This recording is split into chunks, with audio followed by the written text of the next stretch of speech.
Abdullahi aan ku wareysanayno makhaayad kamida makhaayadaha dalka Mareykanka ku yaala ayaa wuxuu ka hadlayaa dareenkiisa ku cabiran dawladda hadda ka taagan Soomaaliland maxaad u arkaysaa Abdullahi waxa hadda ka socda wadankii والله runtii hadii aan ka hadlo waxyaabaha dalka ka socda anigoo ah muwaadin reer Soomaaliland gaar ahaan kamida dhalinyarada wax ku bartay dibadaha dareenkayga ku aadan wadankii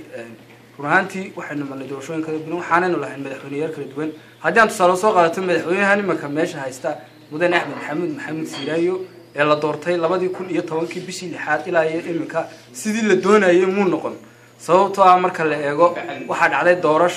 doorashadii sidii doorashooyinka hore way ka duwaneed iyadoo ay bilaabeen musuqmaasuq badan bariga galbeedka iyo bartamaha dalka iyadoo dhinac waliba uu dad ka holcayo haddana madax meel ka sarreysa male qofka dalka ka maamula waa isaga dhimasha timi dhaawac baa yimi ilaa iminka madaxweynuhu dadkii ay wax ka dhinteen meel muusaarin madaxweynuhu wuxuu ku guul dareystay siyaasadda arrimaha dibadda oo iminka dalalka Ingiriiska iyo wadannada Mareykanka ka mid yihiin waad ogtahay inay muwaadiniintoodii Soomaaliland ka joogay soo qaadanayaan taasina waxay sababtay amaan darro madaxweynuhu siyaasadda arrimaha dibadda uu ku fashilmay siyaasadda arrimaha gudaha uu ku fashilmay doorashooyinkii uu ku fashilmay sida awadeed maadaama uu shacabweynaha reer Soomaaliland gaar ahaan dhalinyarada ku nool qubahanay waxaanu dawladdan waqti xaadirkan jirta u soo jeedinaynaa inay sidan wax ka bedesho oo ay dhaliilaha lagu dhaliilayo dadweynaheeda iyo shacabkeedu waxa kula hadlayaan maqasho oo ay tixgeliso dadweynaheeda dadweynuhu maalin kasta waxay ka cabanayaan oo ay wax ka sheegayaan saxaafadda xorriyadii loo diiday inay hadasho abwaanada la xirxiray fanaaniintii laga baabiyay halkii ay wax ku duwanayeen dhaleecaynta loo yimid inta loo tagay police loo diray runtii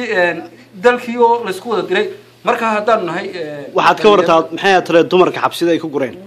runtii waxaan ognahay nadra hadda gabadha nadra la yiraahdo nadra maxamed oo ah mas'uul xukuumadda ka tirsan uu ay u xidhan aawadi runtii qoftani waa haweeney dumar kana mid ah jamhuuriyadda reer Soomaaliland saddex joorba waa lagu khaldamay waa mid teedin dumarnimo laga khaldamay ka dhaxgalo master xirsi markii la weydiiyay su'aashaas wuxuu yiri gurigayga ayuu wax ka sheegtay maxaad u arkaysaa marka hadalka waxaan arkayaa maxaa isaga oo marka horeba xukuumadda ka tirsan oo mas'uul weyna maxaa dumarka siiyay telefoonadiisa haddaan isaga laftiisu wax wadin awal hore maxaa isaga dumar runtii isaga ayaaba dambi ku qaadi karayna wasiirka laftiisa marka isku soo wada duubo xukuumadda nimanka joogta runtii waxyaabo badan bay ku kacaysa taasina waxay wiiqi kartaa hantii Soomaaliland ay lahayd sida awadeed tala ahaan anagu haddaan mucaarid baanu nahay laakiin wuxuu baanu toosinaynaa waxba ma dhalinayno waa inay xukuumaddu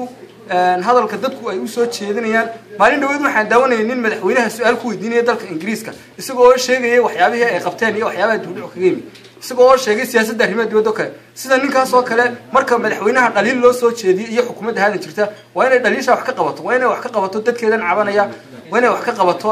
dagaaladan sokeeyaha ee ka socda Saylac iyo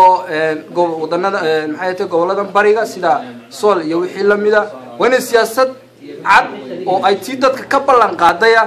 ay de xukuumaddu la timaado inkastoo waxyaabo badan qabato iyada lafteeda aan dahal saari karin laakiin haddana halkii la doonayay may gaarin kumana dhawaa haddii ay sidan kusii wadana waxaa iman kara dhibaatooyin ka sii fara badan sida aweed talahaan waxaan ugu soo jeedinaynaa inay xukuumaddu waxyaabaha wax ka qabato oo ay dadaal gasho. Assalaamu calaykum waraxmatullaahi wabarakaatuh.